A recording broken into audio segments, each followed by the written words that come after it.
we can move on to in-text or parenthetical citations. An in-text citation is provided directly within a report's paragraph. This citation usually includes the name or names of the authors, the year of publication, and the specific page number from which the information comes, if the source has page numbers. While the purpose of the references page is to help us locate the source, the purpose of in-text citations is actually threefold. First, an in-text citation serves as a link to the references page. Instead of providing all the publication information for a source directly within a report, an in-text citation provides an abbreviated reference. From this abbreviated form, the reader can then find the full citation in the references page, which will allow him or her to find the original source.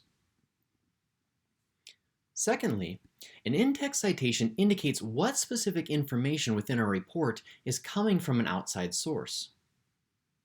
When using other people's words or ideas, it is important that we clearly differentiate our thoughts and words from those of outside sources. In-text citations allow us to demarcate these ideas from the ideas of our sources. Finally, in-text citations ease the validation process by providing the page number or the paragraph number from which information comes. Instead of having to read through a 100-page book or a 30-page journal article, including an in-text citation with a page number or paragraph number allows the reader direct access to the specific page where the information can be found. Before examining how parenthetical citations are used within paragraphs, we should first know that there are two ways that information can be incorporated within paragraphs. The first method is through quotations. A quotation is used when we are copying portions of the source verbatim, or word for word from the original. Anytime we use the exact same words as another person, we must, I repeat, we must put the directly quoted words in quotation marks. The second method of incorporating information is through paraphrases. Within a paraphrase, we are using an idea from the source, but we are putting that idea into our own words. Therefore, while the idea remains the same, the presentation of that idea is unique. While quotations are easy to create, we merely take an original author's words, the creation of paraphrases is more difficult and deserves special consideration. Let's pretend that we have found this quotation and that we want to create a paraphrase of this quote and incorporate it within our report. When creating paraphrases, there are two important changes that need to be made. First, we must change the wording of the original. As we previously indicated, any words that are taken verbatim from a source must be put in quotation marks. Therefore, in order to create a paraphrase, we must change the wording of the original. Otherwise, we are merely dealing with a quote. Secondly, we must change the sentence structure of the original as well. Merely changing the original words to synonyms does not create a strong paraphrase and would still constitute plagiarism. In order to properly paraphrase a source, we must also change the sentence structure. Let's take a look at an example paraphrase. First, I'm going to read through the original. I will then read through the paraphrase. As I read, pay close attention to any identical wording. The writing process is extremely complex and time-consuming. Before anyone even begins to write, he or she must thoroughly plan the progression of the piece. Next, the individual must write the first draft and then spend countless hours revising and editing not only the content, but also the style and word choice of the piece. Now I'll read the paraphrase. According to Johnson, the composition process is very difficult and time-intensive. Before writing, one must contemplate the layout of an essay. Subsequently, a person writes the first draft and then spends a considerable amount of time revising and editing the information and the nuances of the style and wording of the essay. Within this paraphrase, there is some wording that is identical to the original. Since this section is identical within both passages, this paraphrase contains plagiarism and needs to be adjusted. The paraphrase is also flawed because it fails to change the sentence structure of the original. Instead, it merely switches out the original words for synonyms. Listen as I alternate reading between these two passages. The writing process is extremely complex and time-consuming. The composition process is very difficult and time-intensive. Before one even begins to write, he or she must thoroughly plan the progression of the piece. Before one can write, one must seriously contemplate the layout of an essay. As you can hear, the sentence structure and cadence of each of these passages is similar. A thorough paraphrase will not only change the words of the original, but also its sentence structure. Here we have an example paraphrase that changes both the wording and the sentence structure of the original. According to Johnson, the planning, writing, and revision of a paper takes dedication and time. From the planning of a paper to its revision, a student can spend many hours producing a final, polished product. The best advice for creating a strong paraphrase is to read the original version while noting its important ideas. Then pursue some other task for 5 minutes. Once that time has elapsed, try to compose a summary from memory. Noting the important ideas of the passage and then stepping away from the original for a protracted period of time before trying to create a paraphrase can help one avoid inadvertent plagiarism. In conclusion, it is important to know not only the difference between quotations and paraphrases, but also that paraphrases must change the wording and the sentence structure of the original. Now that we have discussed the difference between quotations and paraphrases, we can examine how to create and use parenthetical citations for both of these sources within our paragraphs. Let's begin by examining how to integrate quotations within. Here we have an example paragraph from a report that incorporates 2 quotations. Within this paragraph, we have 2 sets of quotation marks, indicating that everything that is in blue is taken word for word from the original. In other words, if we went to the original source, we would find that the blue portion is directly copied. However, merely putting quotation marks around directly quoted material is not enough to cite the information properly. Our reader also needs to know where this information is taken from. In order to provide this information, we must include a parenthetical citation. For scholarly journal articles, books, and printed newspapers and magazines, there are 3 pieces of information that must be provided within the paragraph: the author, the year of publication, and the page number from which the information comes. There are 2 ways that this information can be presented within a paragraph. In order to help us compare these ways, let's just examine the sentences that have quotations. Within this first sentence, we can see that the composer of the report has indicated the original author's name, the year of publication, and the page number for the source from which the quotation comes.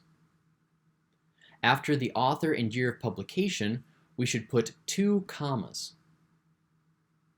All of this information is provided within a parenthesis at the end of the sentence. If this source had 2 authors, we would include both of the authors' last names within the parenthetical citation, separated by an ampersand. If the source has 3 or more authors, we would include the first author's last name, followed by ETAL, as is shown here. This merely means "and others" in Latin. Finally, it is important to note the location of the parenthetical citation. It comes after the closing quotes, but before the period. This positioning is very logical when one considers the sentence structure. As this citation is not part of the original wording of the quote, we cannot put it within the quotation marks. Also, since the citation is part of this sentence, it must come before the period. Before we move on to the second way to incorporate a parenthetical citation, remember that one of the purposes of the parenthetical citation is to direct us to the appropriate source in our references page. If we examine the sources in our references page, which are in alphabetical order, we should find a source by Chavatar. This link between the in-text citation and the references page allows the reader to find the original source, go to page 8, and see if this quotation really exists. Now let's compare the parenthetical citation in this first example to our second example. Like the first sentence, our second sentence also presents the author's name, the year of publication, and the page number from which the quotation comes. However, some of this information has changed its location and is no longer at the end of the sentence. The reason for this shift is that this second example uses the author's name directly within the sentence. In the first example, the author's name was not mentioned until the parenthetical citation. When we mention the author's name directly within the sentence, our presentation of parenthetical information changes. After the author's name, we will immediately indicate the year of publication in parentheses. Then, at the very end of the sentence, we will indicate the page numbers from which the quotation comes. As far as indicating multiple authors directly within the sentence, the same rules apply with one minor exception. When we have 3 or more authors, we include et al. After the first author's last name. If we have 2 authors, we will include both last names, but instead of an ampersand, we will use the word and.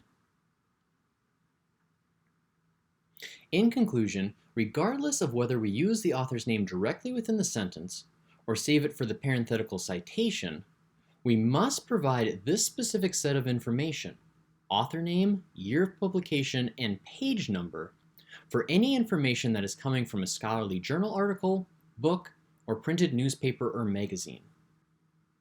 Now let's examine a paragraph that implements a paraphrase. Here we have a paragraph that is implementing a paraphrase.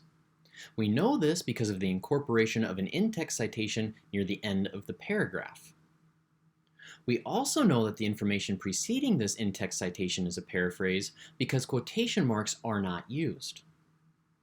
However, there is a special consideration that needs to be taken when incorporating paraphrases within paragraphs. When incorporating quotations within paragraphs, it is easy to identify the information that is being cited.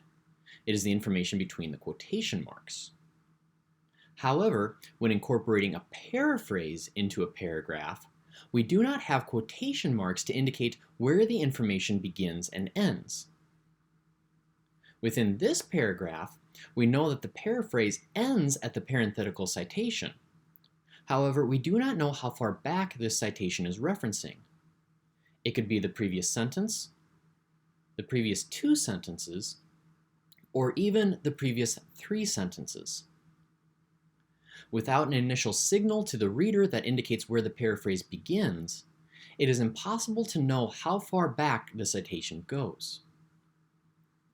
Therefore, when incorporating paraphrases within paragraphs, we must provide an initial signal to the reader that indicates where the paraphrase begins. The easiest way to do this is by including the author's name directly within the sentence.